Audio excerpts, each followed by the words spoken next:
வெறும் அதிர்ஷ்டத்தை மட்டுமே தேடிச் செல்லும் பொழுதுதான் கால்கள் இடறி விழுந்து விடுகின்றாய்.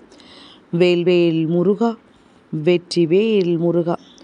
என் அன்பின் பிரியமே, இன்னும் சற்று நேரத்தில் உன்னுடைய மிகப்பெரிய விருப்பம் ஒன்று நிறைவேறப் போகின்றது.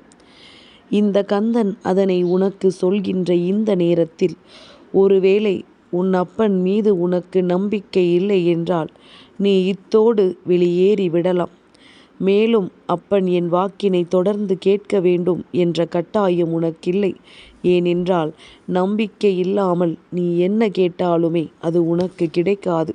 அதனால் என் மீது நம்பிக்கை வைத்து நிச்சயமாக இன்னும் சிறிது நேரத்தில் ஒரு நல்ல விஷயம் நமக்கு கிடைக்கப் போகிறது என்று நீ ஏற்றுக்கொண்டாயானால் நிச்சயமாக உனக்கான விஷயம் உன்னை வந்து சேர்வதை யாராலும் தடுத்து நிறுத்திவிட முடியாது. அதிர்ஷ்டத்தை அப்பன் கொடுக்கும் பொழுது பெறாமல் இருந்துவிட்டு அதன் பிறகு கந்தன் எனக்கு எதையும் கொடுக்கவில்லை என்று சொல்லி நீ புலம்பக்கூடாது. அப்பன் உன் வாழ்க்கையில் தருகின்ற விஷயங்களை எல்லாம் நீ பெறாமல் சென்றுவிடக்கூடாது. என்ன நடந்தாலும் எது வந்தாலும் இந்த வாழ்க்கை உனக்கானது என்பதனை முதலில் நீ புரிந்து கொள்ள வேண்டும். உன்னை சுற்றி வருகின்ற விஷயங்களும் உன்னை சூழ்ந்து வருகின்ற விஷயங்களும் எப்பொழுதும் இந்த வாழ்க்கையை மேலும் மேலும் உனக்கு வலிமைப்படுத்தி கொண்டிருக்கிறது என்பதனை புரிந்து கொள். எந்த இடத்திலும் உன்னை சோர்வடைய வைக்கவில்லை. மேலும் மேலும் அடுத்தது என்ன செய்ய வேண்டும் என்று உன்னை யோசிக்க வைத்திருக்கின்றது. இனி இந்த வாழ்க்கையை எப்படி வாழப்போகிறோம் என்று நினைத்த உனக்கு நீ இப்படித்தான் நல்லபடியாக வாழப்போகிறாய் என்பதனை உனக்கு அறிவுறுத்தி இருக்கின்றது. உன்னை சூழ்ந்து வருகின்ற இந்த துன்பங்கள் எல்லாம் உன்னை விட்டு பொடி பொடியாக வேண்டிய நேரம் வந்துவிட்டது. கந்தனின் அருளோடும் அன்போடும் என் குழந்தை வெற்றியினை நிறைவாக பெறக்கூடிய காலகட்டம் உனக்கு வந்துவிட்டது. இன்னும் சற்று நேரத்தில் அது உன் வாழ்க்கையில் நடக்கப் போகிறது எனும் பொழுது எக்காரணம் கொண்டும் என் பிள்ளை அதை நீ மறுத்து விடாதே. நடக்காது என்று எந்த ஒரு செயலையும் நீ ஒருபொழுதும் எண்ணி விடாதே.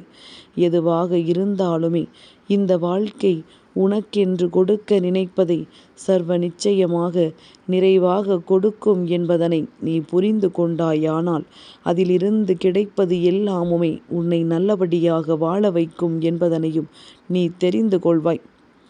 இந்த கந்த பெருமான் உன் வாழ்க்கையில் வருகின்ற பொழுதெல்லாம் ஒரு நொடி நீ சிந்தித்து பார். நமக்குள் ஏற்பட்டிருக்கின்ற மாற்றங்கள் என்னவென்று.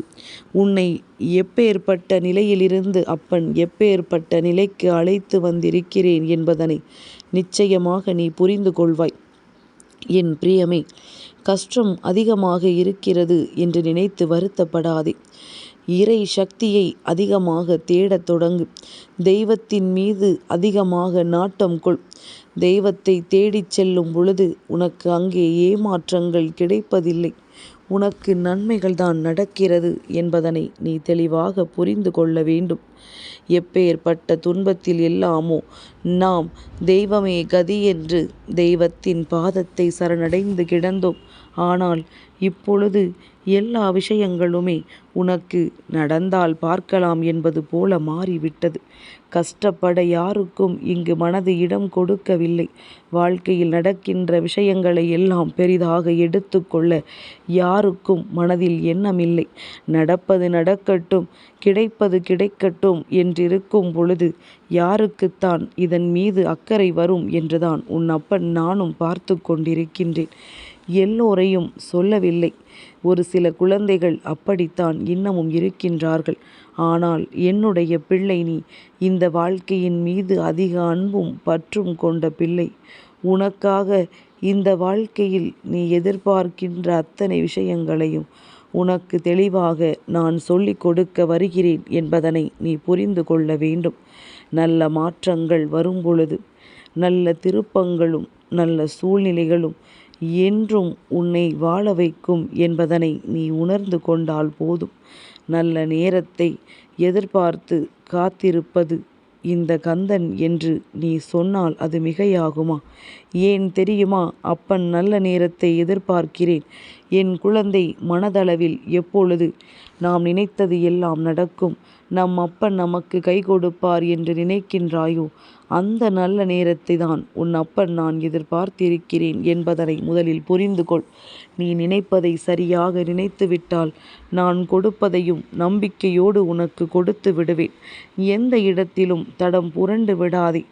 ஏனென்றால் நாளுக்கு நாள் உன்னுடைய ஆசைகளும் தேவைகளும் மாறிக்கொண்டே இருக்கின்றது. ஒவ்வொரு நாளும் ஒவ்வொரு விஷயத்திற்கு நீ முக்கியத்துவம் கொடுக்கின்றாய். ஒரு நாள் இது முக்கியம் என்கின்றாய், அடுத்த நாள் வேறொரு விஷயத்தை முக்கியம் என்கின்றாய். ஒன்றை விட இன்னொன்று நல்லதாக இருக்கிறது என்றவுடன் சட்டென்று உன்னுடைய மனதே ஒட்டுமொத்தமாக மாறிவிடுகின்றதல்லவா? அப்படியானால் நீ நிச்சயமாக ஏதோ ஒரு விஷயத்தில் உனக்கான நன்மையை விட்டுவிட்டு தேடிக்கொண்டிருப்பது போல உனக்கு தோன்றிவிடும். இப்படி மனது அலைபாய்ந்து கொண்டே இருக்கிறது என்றால் கடைசியில் எந்த விஷயத்தையுமே நீ நிலையாக பெற்றுவிட மாட்டாய். இந்த வாழ்க்கை நமக்கு என்ன கொடுத்தது என்று நீ திரும்பி பார்த்தால் அங்கு எதுவுமே உன்னை தேடி இருக்காது. அதனால் எதிர்வருகின்ற சூழ்நிலைகளை சரியாக பெற்றிட, இந்த வாழ்க்கை உனக்கான வெற்றியை நிறைவாக உனக்கு கொடுத்திட எப்பொழுதுமே ஒரு நிலையான எண்ணம் கொண்டு நீ வாழ்க்கையை வாழ பழகு. நிலையாக இருப்பவர்கள், நிலையான விஷயங்களை எண்ணுபவர்கள் எப்பொழுதும் இந்த வாழ்க்கையில் தோற்று போனதாக சரித்திரம் கிடையாது என்பதனை நீ புரிந்து கொள்ள வேண்டும். அப்பன் முருகன் முன்னால் வந்து நின்றுவிட்ட பிறகு நமக்கு துன்பம் என்று நீ எண்ணிவிடக்கூடாது. கந்தன் வாழ்க்கையில் நிச்சயமாக உனக்கான சந்தோஷத்தை மட்டுமே நிரந்தரமாக கொடுப்பான் என்பது எப்பொழுதும் உன் நினைவில் இருக்கட்டும்.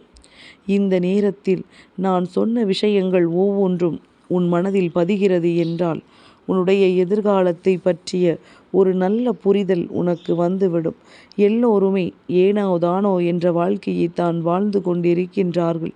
புதிய இடத்தை பார்த்தோம், புதிய பொருட்களை பார்த்தோம், அப்படியே என்று இருந்துவிட வேண்டும் என்று நினைத்து விடுகின்றாய். ஆனால் அடுத்தது என்னவென்று நீ யோசிக்க மறந்து விடுகின்றாய். என் குழந்தையே, இருப்பதையெல்லாம் விட்டுவிட்டு பறப்பதற்கு ஆசைப்படுவார்கள் என்று சொல்வார்கள் அல்லவா? அதுதான் இங்கேயும் நடந்து கொண்டிருக்கின்றது. உன் வாழ்க்கையில் ஆசைப்பட்ட விஷயம் கிடைக்கிறதோ இல்லையோ, அதற்கு முன்பே இன்னொரு விஷயத்தின் மீது ஆசைப்பட்டு உன்னுடைய மனதை அலைபாய விட்டு விடுகின்றாய். கிடைப்பது கூட உன்னை கண்டதும் உன் அருகில் வராமல் திரும்பச் சென்று விடுகின்றது. இனியாவது இந்த வாழ்க்கையின் சந்தர்ப்பங்களை எல்லாம் உனதாக்கிட, உன் வெற்றியை உறுதி செய்திட எப்பொழுதும் மனநிறைவோடு இருக்க பழகு. எல்லா நேரத்திலும் நீ ஆசைப்பட்டது உனக்கு கிடைக்கவில்லை என்றாலும் சரியான சந்தர்ப்பத்தில் அது உன்னை வந்து சேரும். அப்படி அது உனக்கு கிடைக்கும் பொழுது அதை நீ சரியாக உனதாக்கி கொள்ள வேண்டும் என்பதை முழுமையாக நீ நிறைவாக இருந்துவிட்டால் போதும். எண்ணற்ற மாற்றங்களும் எண்ணற்ற திருப்பங்களும் இந்த வாழ்க்கையில் உனக்கு மேலும் மேலும் உன்னை வலிமைப்படுத்தும் என்பதனை புரிந்து கொள். கந்தன் சொன்ன சொல் மீறமாட்டேன். கந்தன் சொல்லிவிட்ட விஷயத்தை உன் வாழ்க்கையாக்காமல் நான் வேறெங்கும் சென்று விட மாட்டேன். நீ மட்டும் உன் மனதை மாற்றிக்கொள்ளாமல், மனதை தவற விடாமல் இருந்துவிட்டால் போதும். எதிர்வருகின்ற சந்தர்ப்பங்களும் சூழ்நிலைகளும் என்றும் உன்னை நிறைவாக வாழ வைக்கும் என்பதனை நீ புரிந்து கொள்வாய். எப்பேற்பட்ட மாற்றங்களை உன் வாழ்க்கையில் சட்டென்று ஒரு நொடியில் இந்த இயற்கை கொண்டு வந்து விடும் தெரியுமா? முதலில் அதனால் எதற்குமே மதிப்பு கொடுத்து எந்த விஷயம் எப்படி நடக்கும் என்பது புரிதல் இல்லாமல் தேவையில்லாத எந்த ஒரு செயலையும் செய்து விடாதே. எப்பொழுதுமே நிலையில்லாத இந்த வாழ்க்கையில் நிலையான ஒரு விஷயத்தை பெற வேண்டும் என்று நீ நினைக்கிறாய் என்றால் அதற்கு எப்பொழுதுமே உன்னுடைய கவனம் சிதறாமல் இருக்க வேண்டும். பெற்றுவிட்ட பிறகு அதன் அருமையை உணர்ந்து புரிந்து அதனை பத்திரமாக்க வேண்டும். இதைத்தான் இந்த கந்தன் உனக்கு இன்று சொல்ல வந்த மிக முக்கியமான விஷயம். நீ நினைத்தது உன் கைகளில் கிடைக்கப் போகின்ற தருணத்தில் தேவையில்லாத எந்த ஒரு செயல்களையும் நீ செய்துவிடக்கூடாதல்லவா? அதனால்தான் அப்பன் சொன்ன வார்த்தைகள் ஒவ்வொன்றையும் உன் மனதில் நான் நிலைநிறுத்தி வைக்கச் சொல்கின்றேன். நம்பிக்கையோடு இருந்தால் உனக்கு நல்லது மட்டுமே நடக்கும். எதிர்வருகின்ற துன்பங்கள் எல்லாமே உன்னை விட்டு பறந்தோடிவிடும். நல்ல நேரத்தில் நீ நல்ல விஷயங்களை மட்டும் எப்பொழுதும் செய்து கொண்டே இரு. உனக்கு நல்லதே நடக்கும். வேல்வேல் முருகா, வெற்றிவேல் முருகா.